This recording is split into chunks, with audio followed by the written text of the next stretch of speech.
గతించండి ఆయన ఏదైతే పొరపాటు పెడుతున్నామో సరిచేసుకునే వాక్యాన్ని ఒక దయచేయం.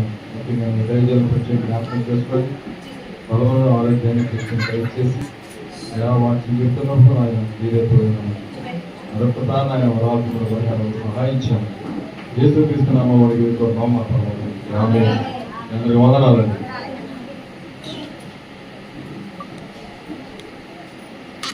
ప్రార్థనలో నడిపించిన సోదరు మీ అందరికి వందనాలండి.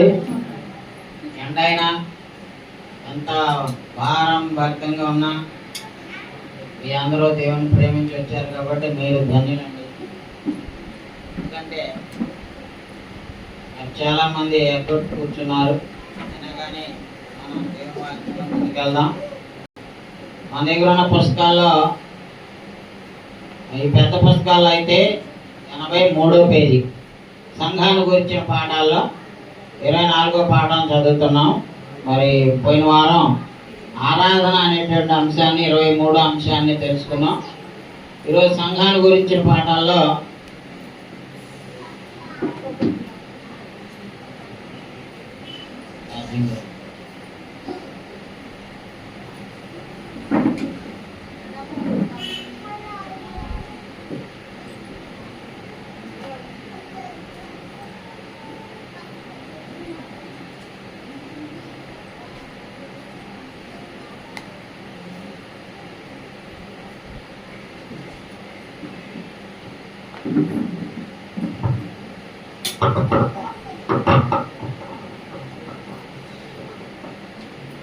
సరే, సంఘాన్ని గురించిన పాఠాలు నేర్చుకుంటున్నాం.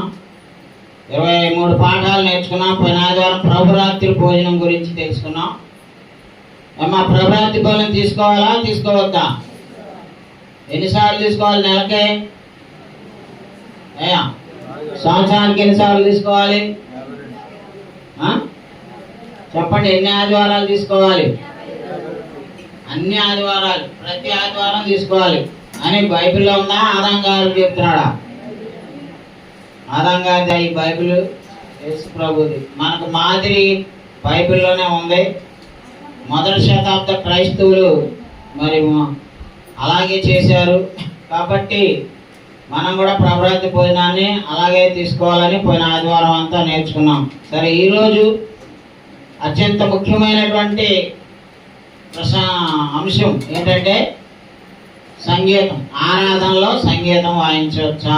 వాయిద్యాలు ప్రపంచమంతా కూడా సంఘాలన్నీ కూడా ఈ వాయిద్యాల గురించి చాలా విభేదిస్తాయి. ప్రపంచంలో అన్ని సంఘాలు వాయిద్యాలు వాయిస్తాయి, ఒక క్రీస్తు సంఘం తప్ప.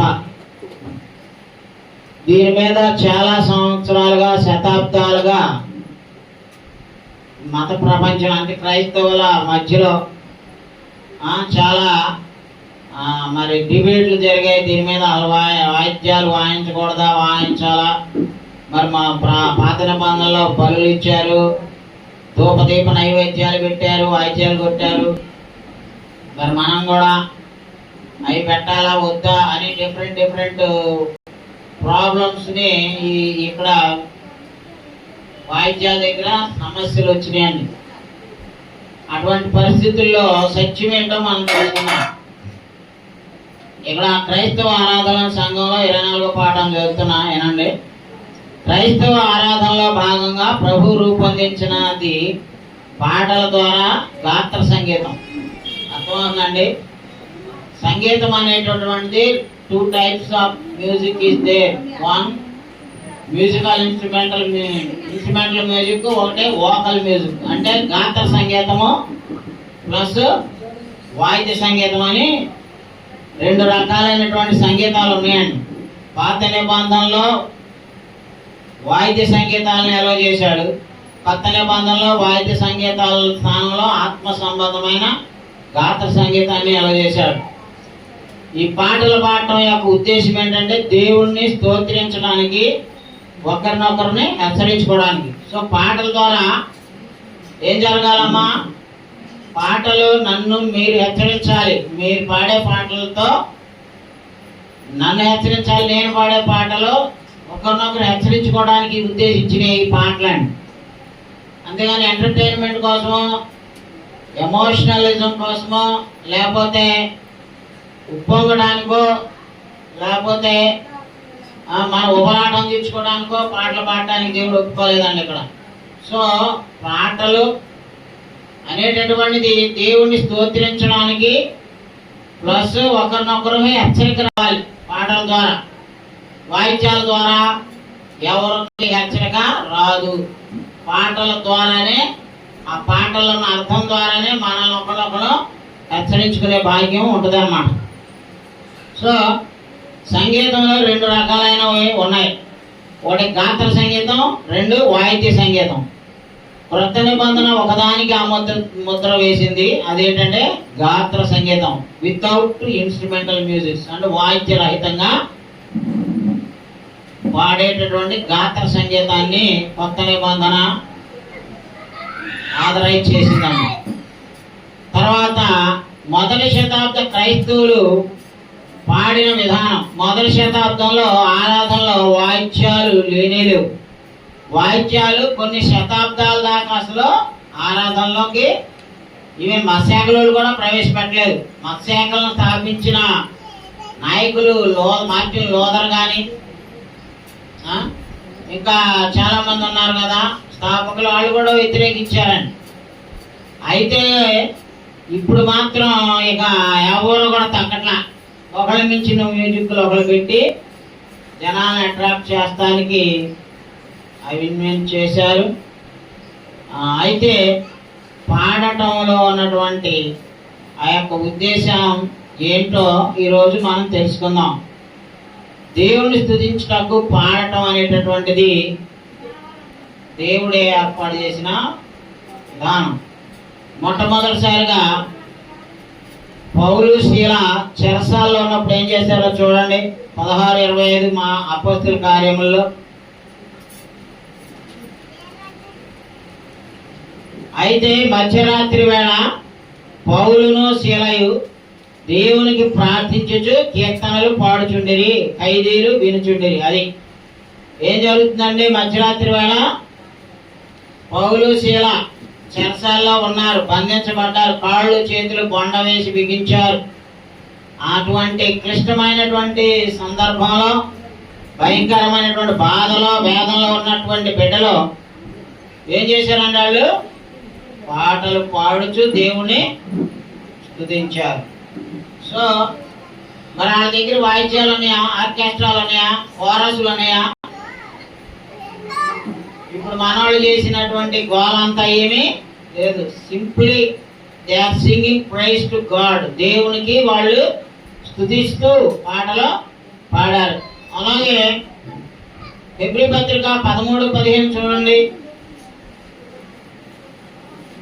కాబట్టి ఆయన ద్వారా మనము దేవునికి ఎల్లప్పుడూ స్తుతియాగము చేయదము, అనగా ఆయన నామమును ఒప్పుకొనుచు జిహ్వ ఫలము అర్పించుదాము. అది ఎల్లప్పుడూ మనం ఏం చేయాలండి? దేవునికి స్తుతియాగము చేయాలి. అనగా అన్నాడు, ఔ అనేటువంటిది కూడా చెప్తున్నాడు. అనగా ఆయన నామమును ఒప్పుకొనుచు జిహ్వ ఫలము అర్పించుదాం. అంటే ఏంటండి జిహ్వ ఫలం? అంటే 83వ పేజీ మీదే మీ బుక్లో 13:15 మళ్ళీ చదవండి. కాబట్టి ఆయన ద్వారా మనము దేవునికి ఎల్లప్పుడూ స్తుతియాగము చేయుదము, అనగా ఆయన నామమును ఒప్పుకొనుచు జిహ్వ ఫలము అర్పించుదాము. అది జిహ్వ ఫలం అర్పించుదాం అన్నాడా, వాయిద్య ఫలం అర్పిద్దాం అన్నాడా? కంజర ఫలం, డోలక్కుల ఫలం, డ్రమ్ముల ఫలం, ఇంకేం ఉన్నాయి కదా, గోల్డ్ అని ఉన్నాయి, క్యాసినో, మామూలు ఇన్స్ట్రుమెంట్స్ చాలా ఉన్నాయండి. కోట్లు ఖరీదు పెట్టే ఇన్స్ట్రుమెంట్స్ ఉన్నాయి. మరి ఆడితో అర్పించుదామా? జపఫలం అండి. జపఫలం అంటే ఏంటి? అది నాలుకతో, హృదయంతో, మనస్సుతో పాడాలి. అది దేవుని వాక్యం చెప్తున్నటువంటి పాటలు. ఇంకొక పని నిమిత్తం ఏర్పాటు చేయబడ్డాయి. క్రైస్తవులు ఒకరినొకరు పురికొల్పుకోవడానికి ఈ పాటలు ఏర్పాటు చేయబడ్డాయని. కీర్తనలు ఒకరితో ఒకడు కలిసి పాడుతూ కీర్తించుచు దేవుని స్తుతించేటటువంటి అవకాశం ఇచ్చాడు. అలా అదే ఎఫెసీ పత్రిక 5:19 చూడండి.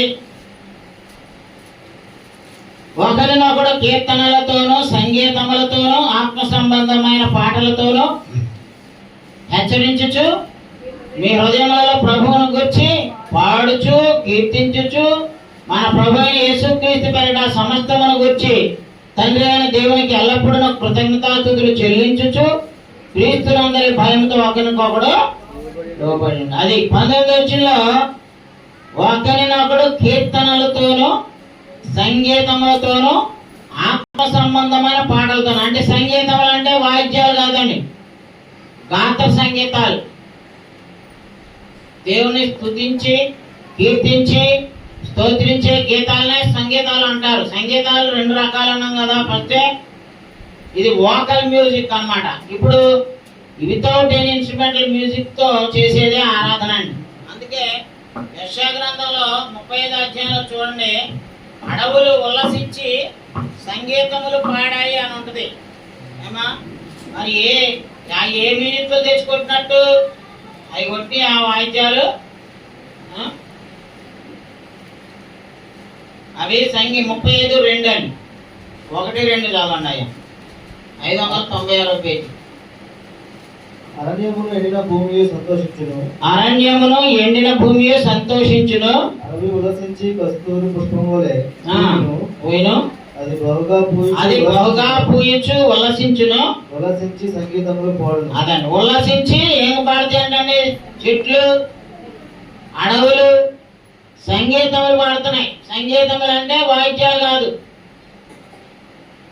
మనం సంగీతాలు పాడుతున్నాం హృదయం అనేటువంటి వీణను మీటుతూ, మనం మేటుతూ రాగం తీస్తూ పాడేది హృదయంతో పాడాలని. ఈ పాటలే దేవునికి ఇష్టం.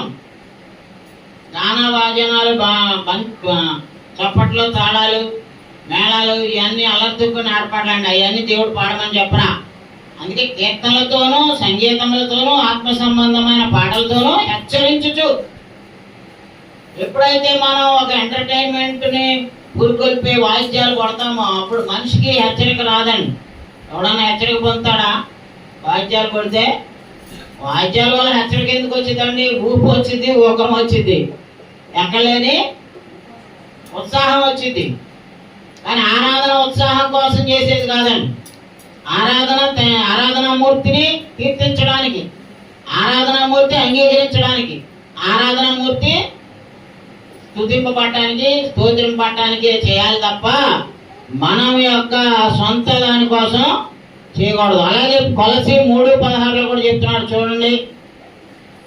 అక్కడ కూడా సేమ్ పాటలు పాడాలి, దేవుని కీర్తించాలి అండ్ ఒకడొకడు బోధించుకోవాలండి. బాధ కూడా పాటల్లోనే రావాలంటండి. సంగీతములతోనూ కీర్తనలతోనూ ఆత్మ సంబంధమైన పద్యములతోనూ ఒకరికి ఒకడు బోధించుచు బుద్ధి చెప్పుచు కృపాసహితముగా మీ హృదయములలో దేవుని గురించి గానము చేయొచ్చు. సమస్త విధములైన జ్ఞానముతో క్రీస్తు వాక్యము మీలో. అబ్బా ఎంత అర్థం ఉందండి పాటలకి. పాటల ద్వారా అంటండి, పాటలతో కీర్తనలతో సంగీతములు అంటే వాయిద్యాలు కాకుండా మంచి కీర్తనలు అండి. అవి ఏం చేస్తాయి అంటే ఒకరికొకడు బోధించుకోవాలంట. పాటలు కూడా బోధే తెలుసా. ఇంకా సోదరుడు పేతురు గారు ఒక పాట పాడారు. అడవి ప్రాంతములు ఎడారి భూములు ద్వీపవాసులను కనుక అంధకార ప్రాంతములో దేవుని ప్రకటించమని. అంటే దాని అర్థం ఏంటి? మనల్ని ఎంకరేజ్ చేస్తుంది, మనల్ని పురుకొలుపుతుంది. మరి బాబు ఇక్కడ కూర్చొని ఆరాధన చేసి వెళ్ళడం కాదు, సువార్తాంధ్ర ప్రాంతాలకి, అడవి ప్రాంతాలకి, ఎడారి భూములకి, జంగిల్స్ కి, కోయ ప్రాంతాలకి అన్నిటికి వెళ్ళి సువార్త ప్రకటించండి అని అంటుంది. మనం ఏం చేస్తాం? హాయిగా ఆదివారం ఒక రోజు వచ్చి ఆమెను అని చెప్పి చక్కగా కాసేపు తలకు పోసుకొని వచ్చి నిద్రపోయి వెళ్తాం కదా. అందుక సంఘం ఏర్పడింది. మార్చింగ్ ఆర్డర్స్ అండ్ సైన్యం. We're in the military. మనం మార్చింగ్ ఆర్డర్స్. సాతానుడు ఎవరిని మింగుతున్నాని ఎదుగు చూతిరుచున్నాడు. మన కుటుంబాలనే మింగేస్తున్నాడు. మన కూతుర్ని, అల్లుడిని, కొడుకుల్ని, కోడళ్ళని, మన ఇరుగు పొరుగుల్ని. ఎవరైతే బాప్తిసాలు పొందారో ఆయన కూడా మింగేస్తాం సైతాలు. మనం ఏం చేస్తాం? దున్నపోతు మీద ఆనుకూర్చినట్టు నిద్రపోతారు చూస్తుంటాం. వాళ్ళు నరకానికి వెళ్తారు. నిత్య నరకానికి వెళ్తారండి మన పిల్లలు. మనం సరిగా వాళ్ళని భక్తిలో పెంచుకోకుండా, ఆరాధనగా వచ్చేటట్టు చేసుకోకుండా, వాళ్ళు ఎనపోతే నాకెందుకు అంటే నీకు వాళ్ళ ఆత్మ, నువ్వు పరలోకం నుండి వాళ్ళ అగ్నిగుండంలో మలమల మారుతా ఉంటే నువ్వు హ్యాపీయా? ఎవరిమైనా మన కూతుర్లు మన కొడుకులు నరకంలోకి వెళ్ళి వేతన పడతా ఉంటే చూస్తూ ఉంటారా? ఏం కోరుకుంటారమ్మా? ఇంత చిన్న వేడికే తట్టుకోలేకపోతున్నాం. ఏమో ఎండాకాలం వేడికి ఏం చేస్తున్నాం? తట్టుకోలేకపోతున్నామే. మరి అగ్నిగుండంలో రేపొద్దున మన పిల్లల ఆత్మలు అగ్నిగుండంలో యుగయుగాలు మారుతా ఉంటే అగ్ని ఆరదు, పురుగు చావదు. మరి నీ ఎదుట నీ పిల్లలు తప్పు చేస్తున్నారు, అగ్నిగుండం పాలయ్యేలాగన బాప్తిసాలు పొందట్లేదు. బాప్తిసాలు పొందినా మళ్ళీ ఇక్కడ ఆరాధనలకు వెళ్తున్నారు. చాలా మంది దుర్మార్గపు మార్గాల్లో జీవిస్తున్నారు. దేవుడు అంటే భయం లేదు, బాప్తిసాలు పొందట్లేదు, మారు మనసు పొందట్లేదు. దేవుణ్ణి ఎంత లెక్క లేకుండా చూస్తున్నారంటే ఆ పరిస్థితుల్లో ఉన్న వాళ్ళందరూ ఏమవుతారండి? రేపు అగ్నిగుండంలో పడతారు. మరి నీ పిల్లలు అగ్నిగుండం పాలవడం నీకు ఇష్టమా? అదే సమ్మగుంటుంది అనుకుంటారా? అగ్ని ఆరదు, పురుగు చావదు. మరి నీ పిల్లల్ని ఏం చేయాలి? మన కుటుంబాలను ఏం చేసుకోవాలి? మనం రక్షించుకోవాలండి. బాప్తిసాలు పొందేలాగా చేసుకోవాలి. బాప్తిసాలు పొందిన వాళ్ళు చెడిపోకుండా చేసుకోవాలి. ఎందుకంటే సాతానుడు మింగేస్తాడు ఏదో ఒక రకంగా, మన కుటుంబాల్లోనే పెడతాడు కుంపడే, మన పిల్లల్నే పాడు చేస్తాడు. నువ్వు వాళ్ళేం అనలేవు. ఊళ్ళోకి అయితే బాగానే చెప్తావు, పోదా ఊళ్ళో అయితే వాళ్ళు తప్పు చేస్తారు, వాళ్ళు నరకానికి వెళ్తున్నారు వీళ్ళు అని చెబుతాం. మన పిల్లలు నరకానికి వెళ్తున్నారు కదా, వాళ్ళని సరి చేసుకోవాలి కదా. సో కీర్తనలు పాడుతా కూడా హెచ్చరించవచ్చు. కీర్తనలు అందుకు వాయిద్యాలు కొట్టుకుంటా ఉపలాట పట్టడానికి, ఎంటర్టైన్ అవ్వడానికి, ఎంజాయ్ చేయడానికి కాదండి ఆరాధన అంటే. ఒకడో వాడికి ఇంకొక అమ్మాయితో ఎఫ్ఐఆర్ ఉండి సొంత పెళ్ళాన్ని చంపుదామని తీసుకెళ్తున్నాడంట. తీసుకెళ్తుంటే ఆ గట్టి మీద తీసుకెళ్ళి నెట్టబోయే సమయానికి భార్య సంతోషిస్తుంది. మా ఆయన నన్ను ఎక్స్కర్షన్ తీసుకెళ్తున్నాడు, హ్యాపీగా ఉందాం. అక్కడ కాటన్ చేలో ఒక ఆమె పాడబాడుతుందంట. ఒక విధవరాలు పత్తి పోసుకుంటా పాడబాడుతున్నాడు. ఓరే నరుడా, నీవి చూస్తున్నాడు రా దేవుడు, నిన్ను చూస్తున్నాడు, నిన్ను వదలడు, తీర్పు ఉంది అని చెప్పి పాడబాడుతుందంట. ఆ భార్యని లాస్ట్ మినిట్ లో ఏది ఆడు ప్రియురాల కోసం భార్యని చంపాలనుకున్నాడు. ఆ పాటిని దెబ్బకు దడుచుకొని వెనక్కి వచ్చాడు భార్యని తీసుకొని. ఆయన మార్చింది ఏంటిది? ఒక కనకమ్మ గారు లాంటి ఉదాహరణలు అది తీసుకుంటా, ఏది పత్తి ఇది తీసుకుంటా పాడబడుతుందంట. ఆ పాట ఆయన్ని మార్చింది. మా అమ్మో, నేను నా భార్య తెలియకుండా తీసుకొచ్చాను, నేను ఇంకో దాని మాయలో పట్టి దీన్ని చంపేసి ఒక్క నిమిషంలో తోసేయడానికి ప్లాన్ వేసుకొని వచ్చాడు. పెళ్ళాలు ఏముంది, ఆడవాళ్ళు అమాయకులు ఊరికి నమ్ముతారు కదా. మా ఆయన చక్కగా విహరించుదాం, అది అలా ఉంది ఇలా ఉంది, గట్లు ఆ ప్రకృతి చూపిద్దామని తీసుకొచ్చాడు అనుకుంటుందంట. ఆడి మనసులో ఏముంది? వదిలించుకుందాం, దీన్ని వదిలించుకొని ఆ ప్రియురాలతో కులుగుదాం అనుకున్నాడంట. ఆ సమయంలో ఆయన మార్చింది ఏంటి? ఒక విధవరాలు పాడినటువంటి పాట. సో పాటలకు అంత పవర్ ఉందండి. మీరు పాటలు పాడండి, మీ ఇంట్లో వాళ్ళు మార్చండి, మీ కుటుంబస్తులు ఇరుగు పొరుగు వాళ్ళకి కూడా చాలా భయం పుట్టించే పాటలు ఉన్నాయండి. పాటల్లో చాలా ఉందా లేదా? మనం పాట పాడతాం. పెద్దయ్య గారు ఎప్పుడు పాడుతుంటారు ప్రతి ప్రసంగంలో, నరకమనున్నది నిరతముండునయో, ఆ ఘోర నరకమునందు పాపులు బాధపడుదురయో, అగ్ని ఆరదు, పురుగు చావదు, కొరుకు చెందురు పండ్లు పటపట, అబ్బా అబ్బని ఏడ్చు చెందురు. నీ అడ్డం వచ్చేది అబ్బాలు ఎవరు? తాను అక్కడ. ఇక్కడ అనుకో, మన పిల్లలకి ఏదైనా జబ్బు చేస్తే పరిగెత్తుకు వెళ్తాం, వస్తా ఇంటికి మూటలు పట్టుకొస్తాం, 5 తినండి 5 తినండి అని. రేపొద్దున నీ కూతురు నీ కొడుకు నీ సంబంధించిన వాళ్ళు అగ్నిగుండాలు ఉంటే అక్కడ కూడా అడ్డం రాడండి. అక్కడికి వెళ్ళి నువ్వు ఒక్క డ్రాప్ ఆఫ్ వాటర్ నీటి చుక్క వదలడానికి కూడా అవకాశము ఉండదా? ధనవంతుడు అడుగుతున్నాడు, అయ్యా నాకు ఒక నీళ్ళు చుక్క ఇప్పియా ఆ లాజరుతో అన్నాడు. పర్మిషన్ ఇచ్చాడా? ఒక్క నీటి బొట్టు ఇవ్వడానికి కూడా పర్మిషన్ ఉండదు. కాబట్టి పాటలు ఎందుకు పాడాలి? ఉపలాటం కోసం, ఉత్సాహం కోసం, ఎగరటం కోసం కాదండి. వార్నింగ్ ఉంది పాటల్లో. హంతకులను మార్చింది పాట. ఏమా ఎంత పాట, ఎటువంటి పాటలు ఉన్నాయండి మనం? ఎంత మధురమో యేసుని ప్రేమ, ఎంత మధురమో నా యేసుని ప్రేమ, అంధకార బంధమునన్నా వరించగా అంధుడనై యేసయ్యను ఎరుగకుంటిని. ఏమా ఎన్నో పాపములు చేసి మూట కట్టిని, ఎన్నో దోషములు చేసి దోషినైతిని, బంధములు తెంచెను బ్రతికించెను నన్ను. ఏమా వాక్యానుసరమైన పాటలు చాలా ఉన్నాయండి. ఇప్పుడు వచ్చే పాటలు అర్థం పర్థం ఉండట్లా. మ్యూజిక్లకి, ఎంటర్టైన్మెంట్కి అలవాటు చేశారు జనాల్ని. అర్థవంతమైన పాటల పట్ల యెహోవా నా బలమైన పాట 18వ కీర్తనను అనుసరించి రాసిన పాట అండి. అది ఎంత మంచి పాట అండి. యెహోవా జీవము గల దేవా, బహుగా స్తుతులకు అర్హుడ నీవే, అన్యజనులలో ధాన్యత చూపుచు హల్లెలూయా స్తుతి గానము చేసెదా. యెహోవా నా బలమా, యథార్థమైనది నీ మార్గం. చూడమ్మా ఆ వచ్చిన ఎంత అర్థం ఉందమ్మా, ఎంతో భావం ఉంది, ఎంతో లోతైన డెప్త్ ఉంది. He's hour strength. మన బలం ఎవరు? మన బలహీనం. ఈ స్థలం కొనే దమ్ము లేదు. ₹1,00,000 కట్టే దమ్ము లేక 3 సార్లు కట్టాం. అవి బంగారాలు అవి ఉన్నాయని వడ్డీ తెచ్చి స్థలం కొన్నాం. మరి రేకులు చేయడానికి డబ్బులు లేవు. రేకులు వేయడానికి నెల 2 నెలలు ఎండలో అవి ఎండిపోతున్నాయి. ఈ చేపించాం. ఏది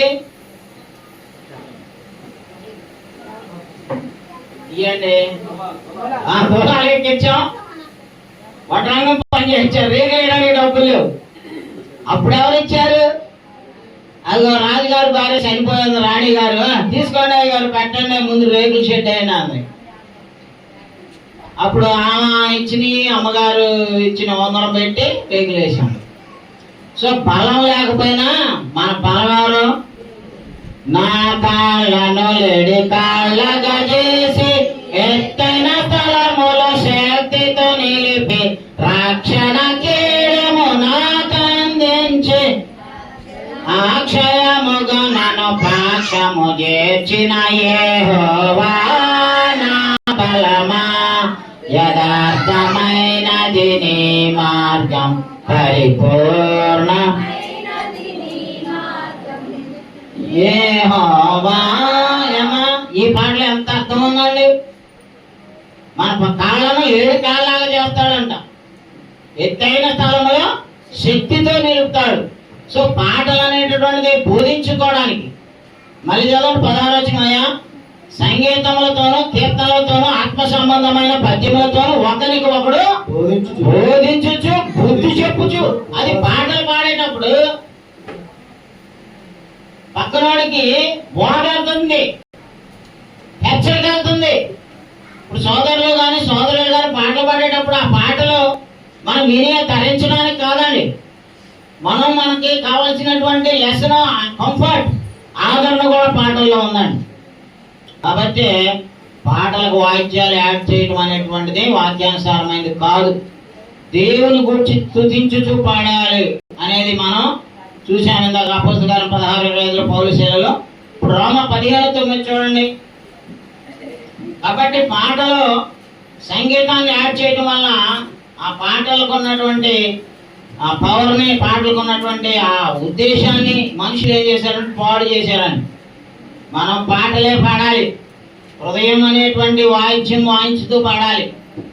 హృదయ వీణ మీడుతూ పాడాలంట.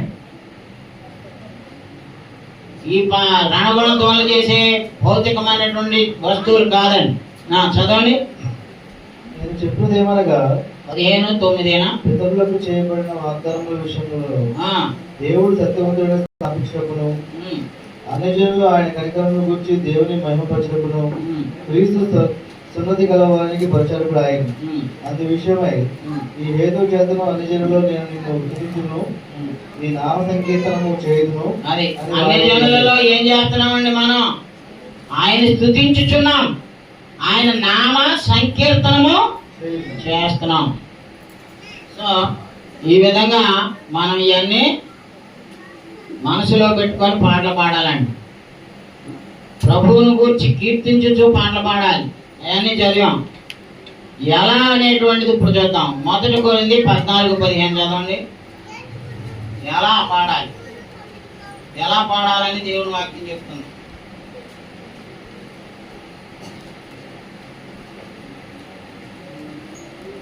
కాబట్టి ఆత్మతో ప్రార్థన చేతును, మనసుతోనూ ప్రార్థన చేతును, ఆత్మతో పాడుతును, మనసుతోనూ పాడుతును.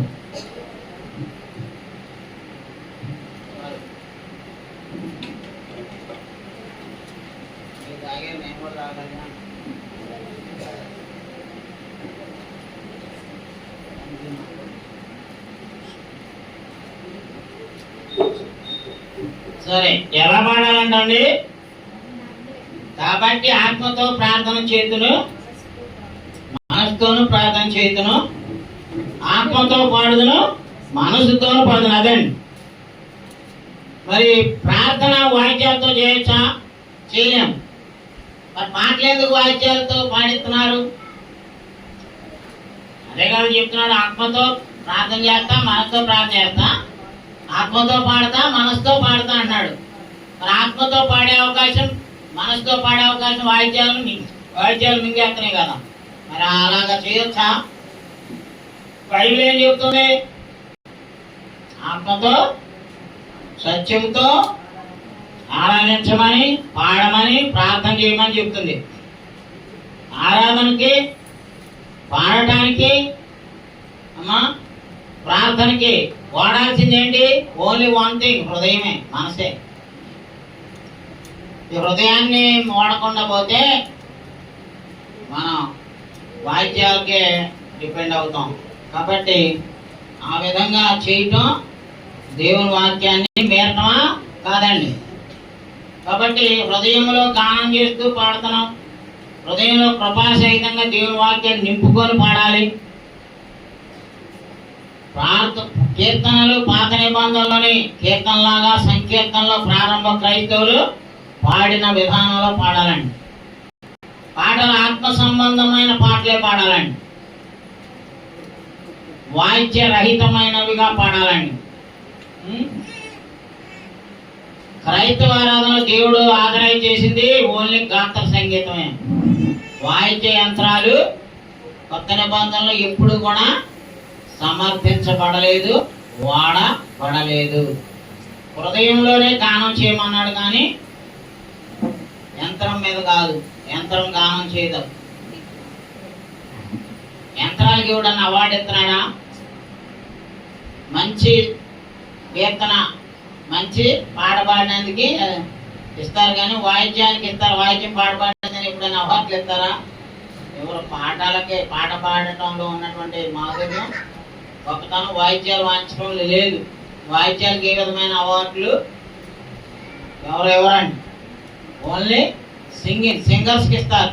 ఎందుకంటే మన గాత్రం యొక్క మాధుర్యాన్ని పాటలే ప్రతిబింబిస్తాయి కాబట్టి.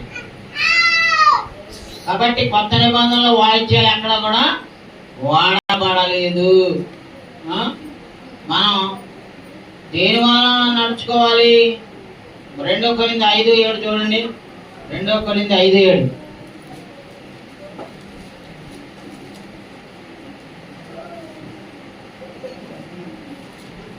కనుక ఈ దేహంలో నివసిస్తున్నంత కాలము ప్రభువునకు దూరంగా ఉన్నామని ఎరిగి ఎల్లప్పుడూ ధైర్యం గలవారమై ఉన్నాము. అది మనం అందరం కూడా వాక్యమును బట్టి ప్రభువునకు దూరంగా ఉన్నా కానీ ధైర్యంగా ఉండి దేవుని పని చేయాలి.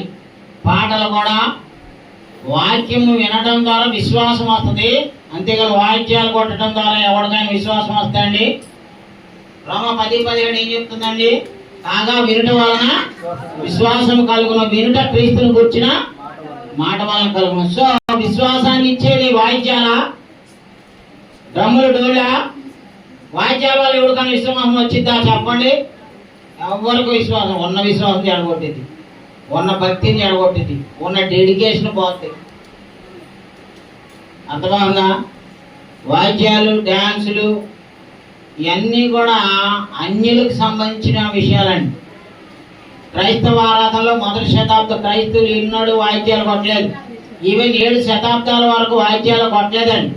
ఆ తర్వాత వచ్చిన మతశాఖలు స్థాపించిన స్థాపకులైన లోదరు వీళ్ళందరూ ఉన్నారు కదా, వాళ్ళు కూడా ఆర్సీఎమ్మలు కూడా కొట్టలేదండి. ఫస్ట్లో వాళ్ళు కూడా వ్యతిరేకించారు. ఇవన్నీ ఇప్పుడు వచ్చినాయి, 1007 నుంచి వచ్చినాయి. ఒకళ్ళ తర్వాత ఒకరిని చూసి ఒకరిని చూసి ఒకరు అందరూ పెట్టడం మొదలెట్టారు. ఇప్పుడు క్రీ సంఘాల్లో కూడా instrumental churches, non instrumental churches విడిపోయినాయి తెలుసా? కొన్ని క్రీ సంఘాలలో కూడా వాయిద్యాలు కొడుతున్నారండి.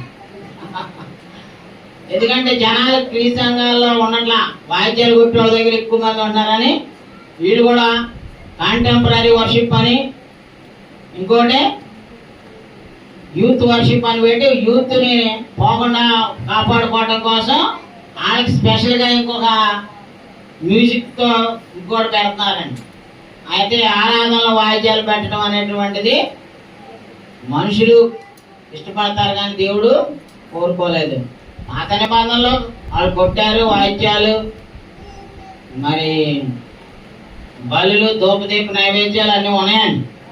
వాటిని తీసేశాడు, వాటితో పాటు వాయిద్యాలు కూడా తీసేశాడు. మరి ఇలా బలు ఎత్తున్నారా, ధూపదీప నైవేద్యాలు పెడుతున్నారా, సముఖపు రొట్టెలు పెడుతున్నారా?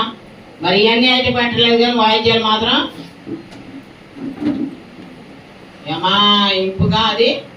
కాబట్టి ఎవరికి ఇష్టం వచ్చింది వాడు చేయిస్తున్నా ఉండటం వలన ఆరాధనలో దేవుని వాక్యం ఏం చెప్తుందో అది పోగొట్టుకుంటాం. మరి యోహాను సువార్త 4:23-24 చదవండి. ఇది మీ అందరికి తెలిసిన వాక్యమే. అయితే యథార్థముగా ఆరాధించేవారు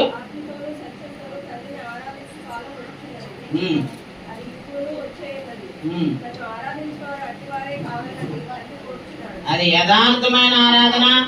దేవుడు అంగీకరించే ఆరాధన ఏంటండి? తన్ను ఆరాధించేవారు ఎలాంటి వారుగా ఉండాలని కోరుకున్నాడయ్యా పేతురు గారు? ఆత్మతో సత్యంతో ఆరాధించే వాళ్ళు యథార్థంగా ఆరాధించినట్టు. వాయిద్యాలతో, డ్రమ్ములు, డోళ్ళుతో, ఇంకా రకరకాలైన మసాలాలు దట్టిస్తూ ఉంటారు. మసాలాలు బాగా జిమ్మిక్కులు బాగా నేర్చుకున్నారు. అవన్నీ దేవుడు అంగీకరించేయి. తన్ను ఆరాధించే వారు ఇలాంటి వాళ్ళు కావాలనుకుంటున్నాడమ్మా. దేవుడు ఆత్మ కనుక ఆయనను ఆరాధించేవారు ఆత్మతోనూ సత్యముతోనూ ఆరాధించవలెన నేను. అది పాత నిబంధనలో ఆత్మతో కూడిన ఆరాధన కాదండి. అది ఓన్లీ వాయిద్యాలు, బలులు, ధూపదీప నైవేద్యాలు, దాంతో ఫిజికల్ థింగ్స్ తో వాళ్ళు దేవుని దగ్గరకు వచ్చేవాళ్ళండి. ఇప్పుడు మనల్ని వాటిని తీసేసుకొని ఆత్మతో నన్ను ఆరాధించండి అని చెప్పాడు. మరి ఇక ఈ యేసు ప్రభు చెప్పని వాటిని చేసేవాళ్ళు ఏం చేస్తున్నట్టండి అమ్మా? ప్రకటన 22:18 చూడండి, నేను ముగించేస్తున్నా. కాబట్టి ఆరాధనలో సంగీతములు అంటే వాయిద్యాలు కాదు, గాత్ర సంగీతాలు. కాబట్టి దేవుని వాక్యానికి ఎవరో ఏది కలపకూడదు, తీసివేయకూడదండి. చదవండి. అది ఈ గ్రంథమందున్న ప్రవచన వాక్యములను వినే ప్రతి వారికి నేను సాక్ష్యం ఇచ్చినది ఏమనగా, ఎవడైనాను వీటితో మరి ఏదైనాను కలిపిన యెడల ఈ గ్రంథములో రాయబడిన తెగుళ్ళు దేవుడు వానికి కలుగజేయను. ఎవడైనాను ఈ ప్రవచన గ్రంథం అందున్న వాక్యములలో ఏదైనాను తీసివేసిన యెడల దేవుడి గ్రంథములో రాయబడిన జీవవృక్షములోను పరిశుద్ధ పట్టణములోను వానికి పాలు లేకుండా చేయ. కాబట్టి దేవుడిచ్చినటువంటి విధానాన్ని ఎవరైతే మార్చుతారో వాళ్ళు పరలోకాన్ని కోల్పోతారు. కలిపిన తీసివేసిన ఈవెన్ నేనైనా సరే నాకు కూడా అధికారం ఇవ్వలేదండి, ఎవరికి లేదు. సో మనం దేవుడు ఆత్మ కనుక ఆయనను ఆరాధించేవారు ఆత్మతో సత్యంతో ఆరాధించాలి. అలాంటి ఆరాధనే దేవుడు అంగీకరించేటటువంటి ఆరాధన. థ్యాంక్ యూ, వందనాలు. God bless you.